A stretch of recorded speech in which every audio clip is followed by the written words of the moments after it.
Boa noite, pessoal, tudo bem? Eu sou Miguel. Eu acho que é a primeira vez, uma das primeiras vezes que eu venho na quarta-feira e vamos falar de espiritismo. E o espiritismo, como a gente sabe, é também uma religião, então a gente reza. Então a gente vai fechar os olhos num instante, agradecendo ao nosso Deus Criador pela nossa aceitação à vontade de Deus, em nome de Jesus, pedindo que Ele leve a nossa oração ao nosso Deus Criador e o próprio Jesus nos acolha neste momento, como obras do Divino Pai Criador, com as nossas angústias, com os nossos sofrimentos, mas também com a nossa esperança de melhor.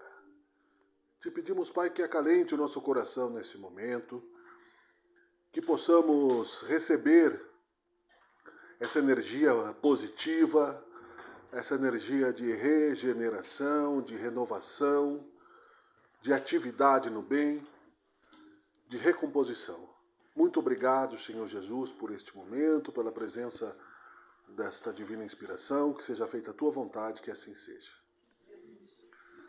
Eu vou ler um trecho de um livro bem legal e antigo, que é Fonte Viva, que foi uma psicografia de Chico Xavier, do Espírito Emmanuel, que foi, enquanto o Chico Xavier esteve encarnado, o mentor do Chico, o Emmanuel, que são explicações interessantes de epístolas de São Paulo.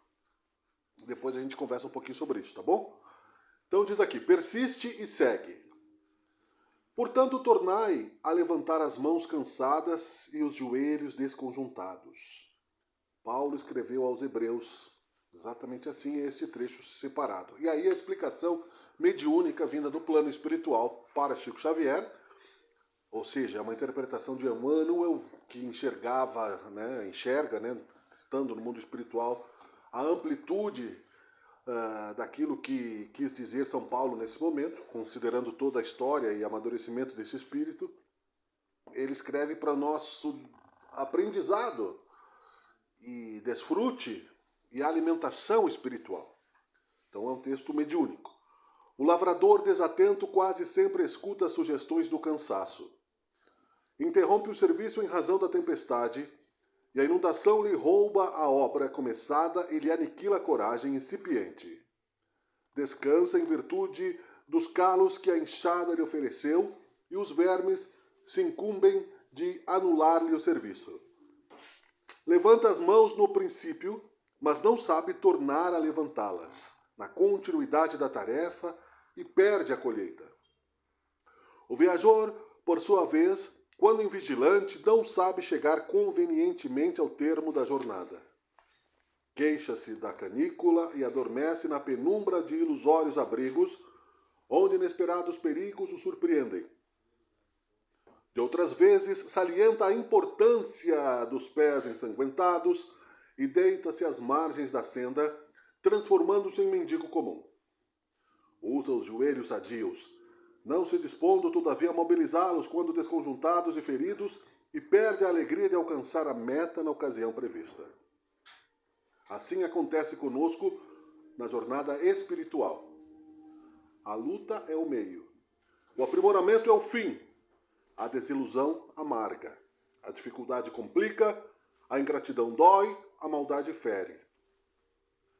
Todavia, se abandonarmos o campo do coração por não sabermos levantar as mãos de novo, no esforço persistente, os vermes do desânimo proliferarão precípites no centro de nossas mais caras esperanças, e se não quisermos marchar de joelhos desconjuntados, é possível sejamos retidos pela sombra de falsos refúgios durante séculos consecutivos. Ponto. Esse é o texto.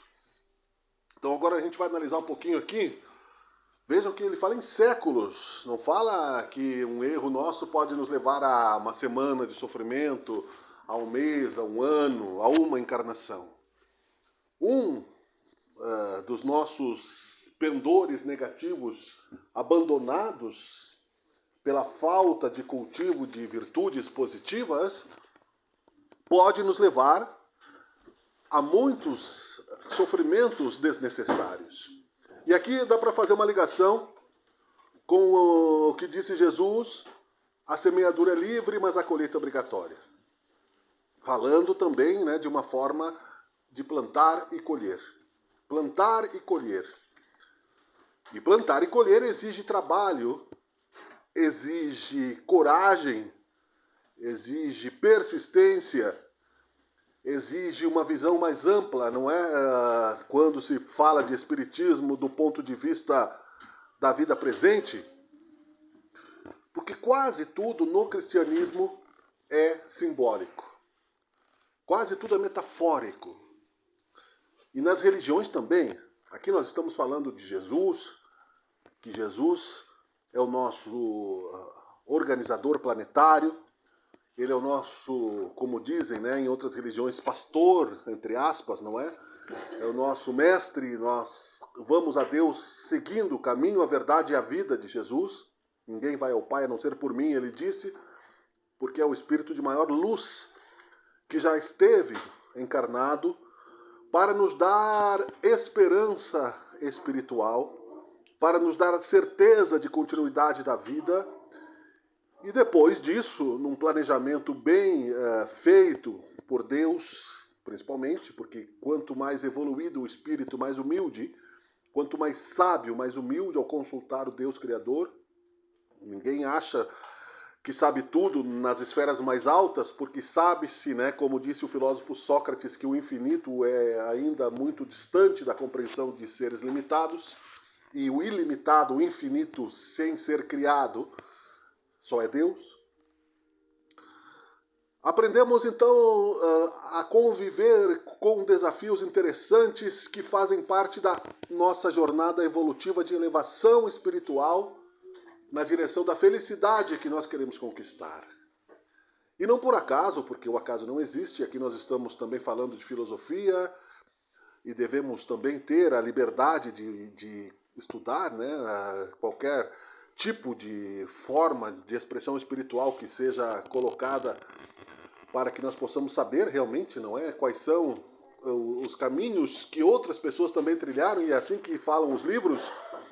Uma interpretação do Bhagavad Gita, que é o livro de uma religião hindu, né, dos Hare Krishnas, também metaforizando a batalha de Krishna, de Arjuna, dos guerreiros da época, como uma jornada evolutiva interior. É nós, conosco mesmos, a nossa jornada evolutiva. É nós que temos que trabalhar para crescer espiritualmente dentro de nós. Para que nós entendamos, então, o que disse Jesus, que a fé é uma sede da alma que precisa ser saciada constantemente. Em alguns momentos, inclusive, solitariamente, da nossa compreensão material de ser, numa relação da nossa consciência plena, que já é um milagre de ser a consciência plena, não é? Entre aspas, milagre, porque o que nós não conseguimos explicar, mas entendemos como causa divina, ou seja, a consciência. Inclusive, acabamos de ver ali um livro que tem o Despertar da Consciência, não é? É um milagre ser e existir, penso, logo existo. Nesta relação, ter a certeza de que nossos valores, né, interiores é que nos fazem felizes ou infelizes. Não são os outros, não são os acontecimentos, não são os desígnios, não é, que estão postos no universo, que é estável, que sempre existiu e sempre existirá dentro de Deus, desde a respiração ao emanar a matéria, ao recolher posteriormente a matéria para si próprio e tornar tudo além do espaço e do tempo, como seres filhos de Deus imortais que somos, inevitavelmente. Ou seja, nós podemos escolher caminhos sombrios, que ainda assim a bondade, misericórdia e discrição de Deus permite. É muito difícil relacionarmos-nos, não é, sem ferir o orgulho da consciência racionalizada demais, intoxicada pelo momento da hipertecnologia que nós vivemos, aceitar, não é, um Deus que é maior que tudo. O ser humano, cobertado pela sua própria vaidade intelectual, não consegue perceber-se filho de Deus quando nega a sua própria origem e diminui-se num pequeno espaço de tempo que, por mais longo que seja, de uma vida plena de 100, 110, 120 anos na carne, tentando perpetuar-se na carne.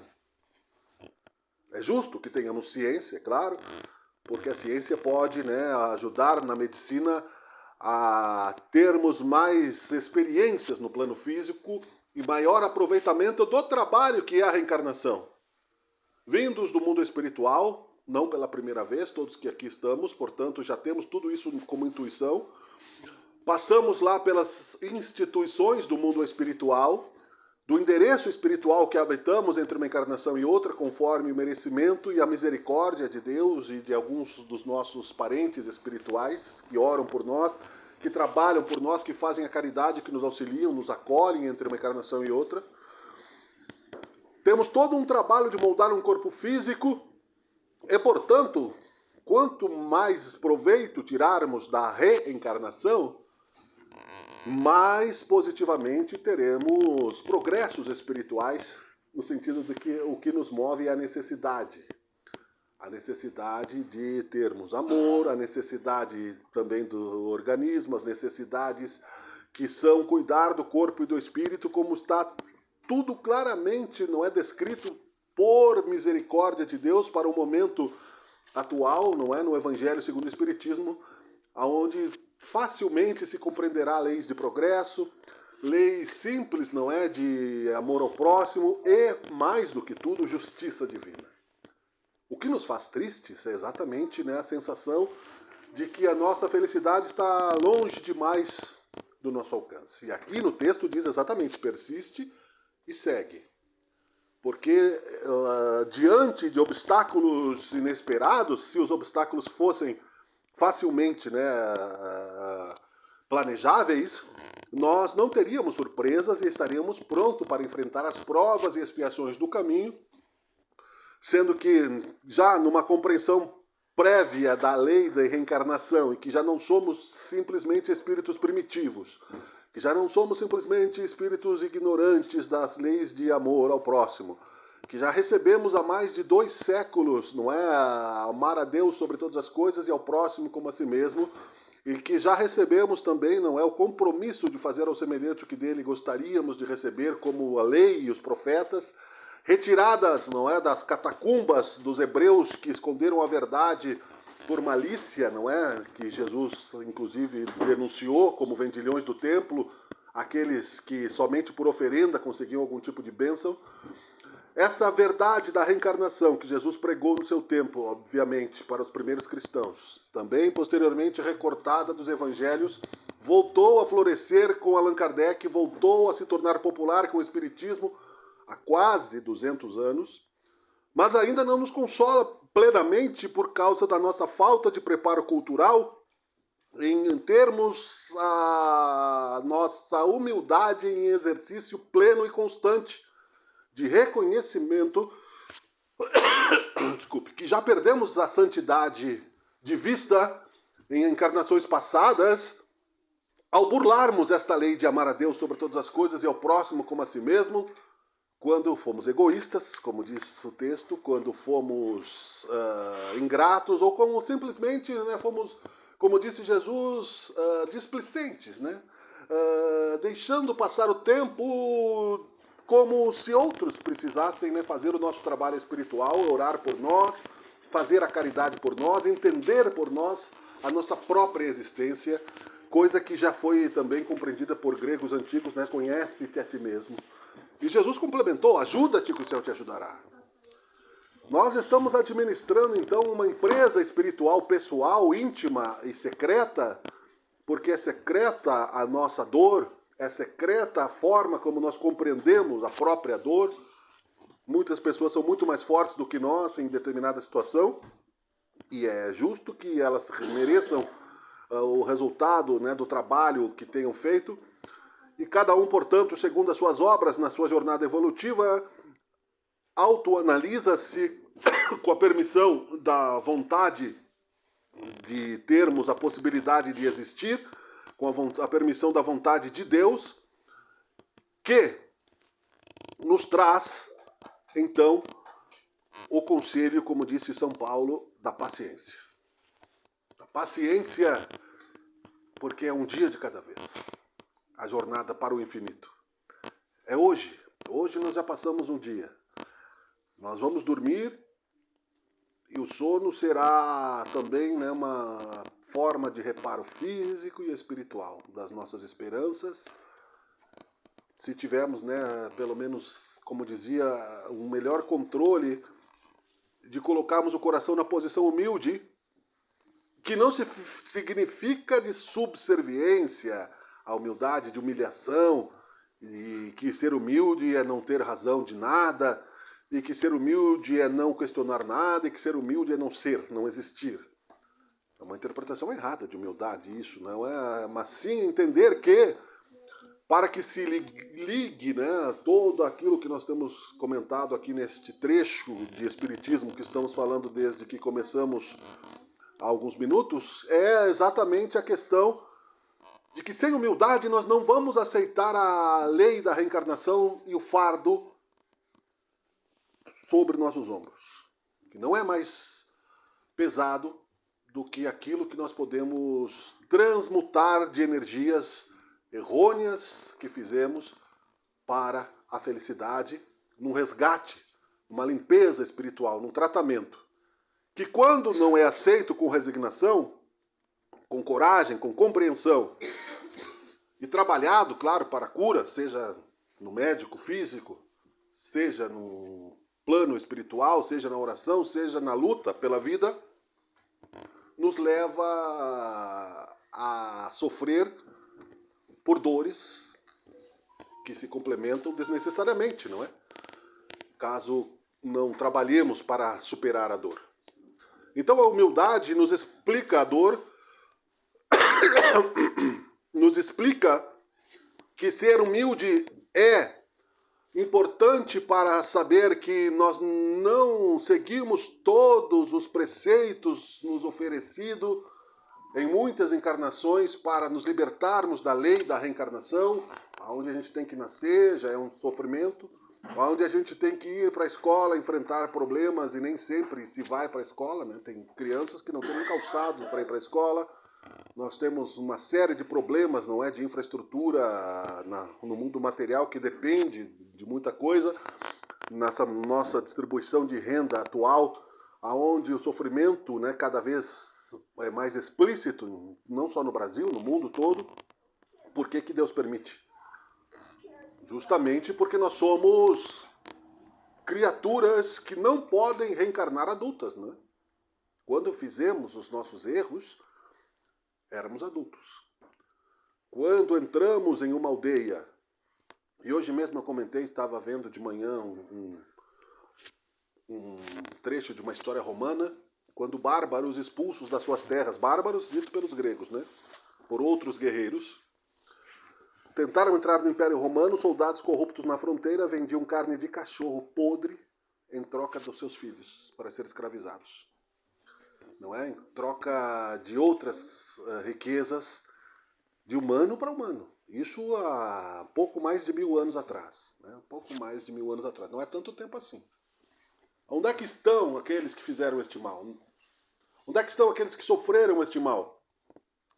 Nós estamos ainda completando um pouquinho mais de 100 anos da Primeira Guerra Mundial, onde, né, o próprio Santos Dumont sentiu, né, a dor de ter inventado o avião que foi usado como arma de guerra para destruir. Depois aprimorada na Segunda Guerra Mundial com bombas atômicas.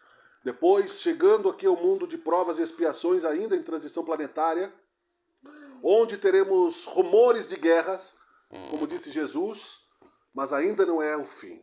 Não temos que ter medo nenhum de estarmos abandonados por Deus, porque Deus é Pai. E o Pai ama os seus filhos, o Pai acolhe os seus filhos, o Pai protege os seus filhos, mesmo que nós não vejamos isso.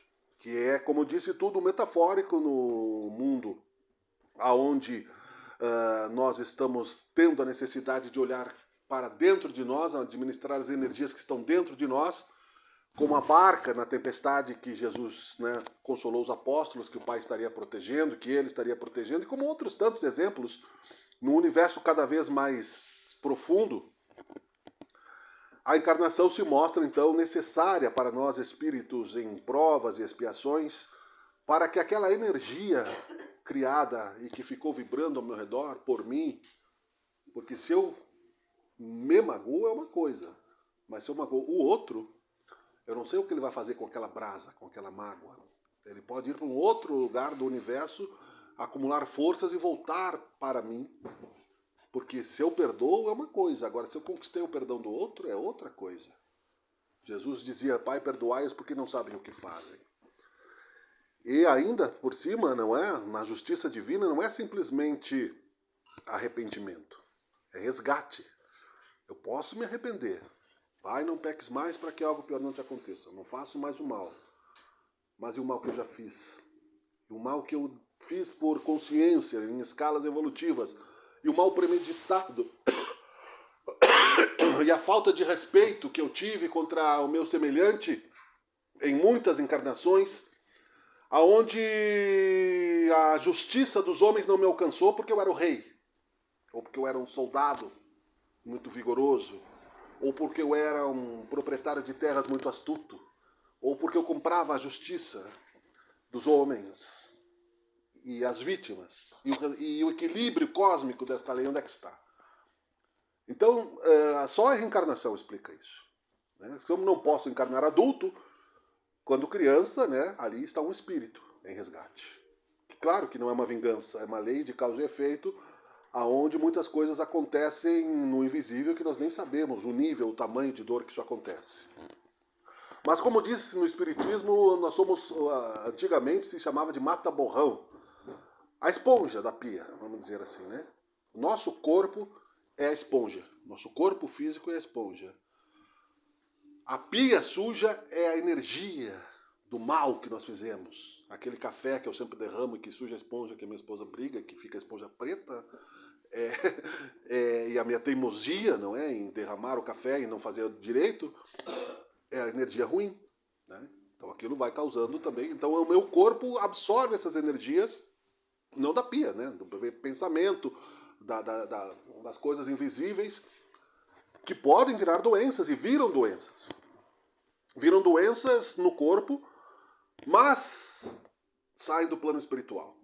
Então a humanidade, vendo isso ao longo das encarnações, né, achava que o pecado era da 7ª geração, mas não é, era o reencarnado que pagava da sua vida passada.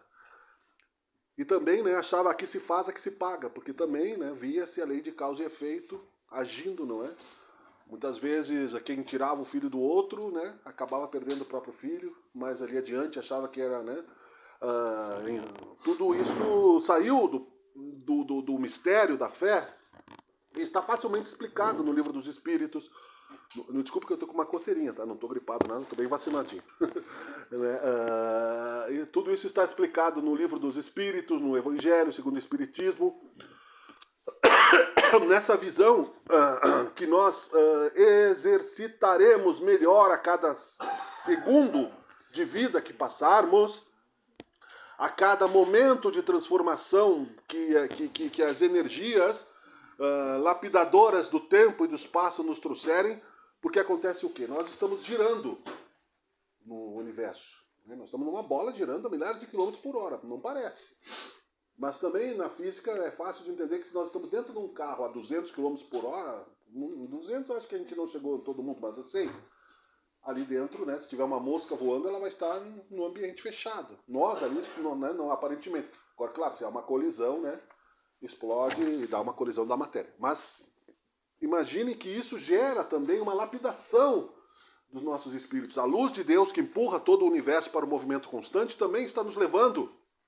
No Evangelho se coloca rebanhos, né? Os teimosos que não querem ficar no processo de evolução sofrem um pouco mais, sentem um pouco mais a dor, né? Sentem um pouco mais o progresso empurrando as pessoas para o infinito, porque se eu quiser coagular a luz e pará-la, para mim e concentrá-la como faz o feiticeiro para fazer o mal, evidentemente que eu vou estar poluindo mais o meu espírito, não é?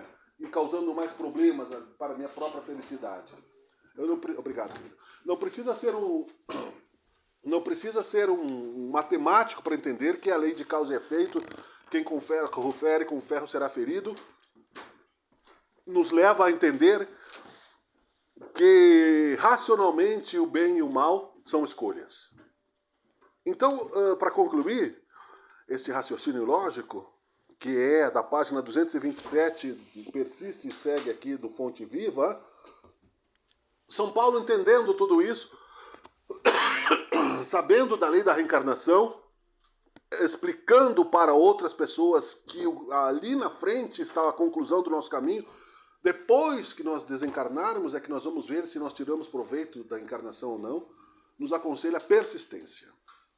Não vamos desistir. O meu pai não acredita como eu, o meu filho não acredita como eu, a minha esposa não acredita como eu, a minha avó, o meu colega de trabalho, não importa, é o direito que cada um tem.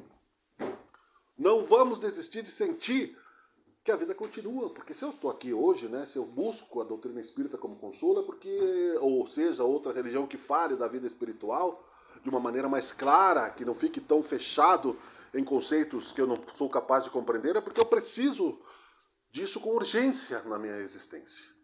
E aqui diz o agricultor que para, né, antes do tempo, ele perde muitas vezes a colheita incipiente, né, ou seja, que está recém-nascendo, porque ele não se machuca no sacrifício. Não é na dor desnecessária, não é no masoquismo, né, não é na autoflagelação. Isso não é fanatismo. Nós não vamos ser santos porque é fanatismo, né, não tem como. Mas nos sacrificarmos um pouco mais na humildade, dói, o tempo torna-se lento, a ansiedade aparentemente cresce ao nosso redor nas expectativas de coisas que estão por acontecer, mas que aparentemente demora-se, porque a vontade de Deus é soberana. Mas qual pai que o filho pede, né, um pão e ele oferece uma pedra? Então Deus, no conceito de pai, no conceito de amor, está ouvindo a nossa oração. Persiste e segue.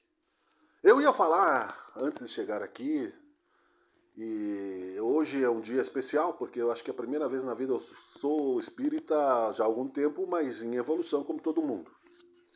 E eu trabalho no Centro Espírita Harmonia e Luz também, e coincidiu hoje eu fazer 2 exposições lá, às 2 da tarde e aqui.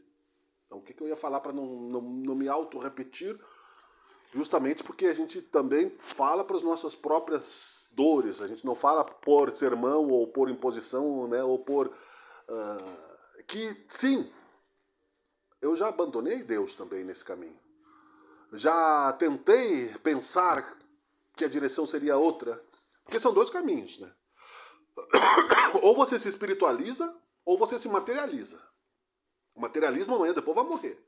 Você não, Jesus disse sim, sim, não, não. Não quer dizer que você não possa usar o carro, não possa viajar num avião, até numa nave espacial. Usar o celular, usar a televisão, usar a internet, tudo isso é maravilhoso, eu uso muito. Mas também a gente vai deixar tudo na Terra, né? A gente vai ter que desapegar disso, né? Eu citei esse ditado com todo o respeito ao mérito, né, do Cristiano Ronaldo, que não fez nenhum gol, mas tem 14 Ferrari, né? Deve ter ilha, não sei aonde, né? Ele vai levar o quê? Talvez ele ajude alguém, né? Mas das 14, eu tenho um filme, A Lista de Schindler. Quem não viu, assista, não é? O Schindler salvou muitos judeus da Segunda Guerra. A maior lição que existe do cristianismo, vamos dizer, é esse, A Lista de Schindler. É fantástico. O Schindler é do Spielberg, né? Que os pais eram espíritas não, foram judeus. E Schindler era um alemão que começou a corromper os soldados corruptos com seu dinheiro para salvar os judeus do trem da morte. E salvou um monte de gente. Terminou a guerra, descobriu-se o Holocausto e ele tinha 2 anéis de ouro, 2 alianças, e ele sabia o preço daquelas vidas. Ele sabia que ele poderia ter salvo mais 3, 4, 5, 6 crianças com aquele dinheiro, aquele pedaço de ouro, né, que para ele não valia mais nada. Então isso tudo para nós é um exemplo claro de que não é desprezo a vida. Nós precisamos ter paciência também conosco mesmos. Então, quando diz persiste e segue, é também conosco, não é nem com descendência. Com descendência, ou seja, eu cobro do outro, mas não faço. Ou quando eu faço, né, eu justifico a minha imperfeição e não aceito, né, que me corrijam ou que eu me autocorrija. Recomeça, não tem saída. Não tem saída. Sobreviva, né? A gente vai sobreviver. E isso é bom. Eu vou concluir com uma oração, é esperança. É vontade de viver que o Espiritismo nos traz e que não é para santos, né? Porque senão precisaria, né? Se todo mundo já tivesse atingido a compreensão, o patamar, seja trabalhador, seja simpatizante, né? Não precisaria religião, não precisaria troca de experiências, não precisaria a misericórdia que Jesus nos ensina.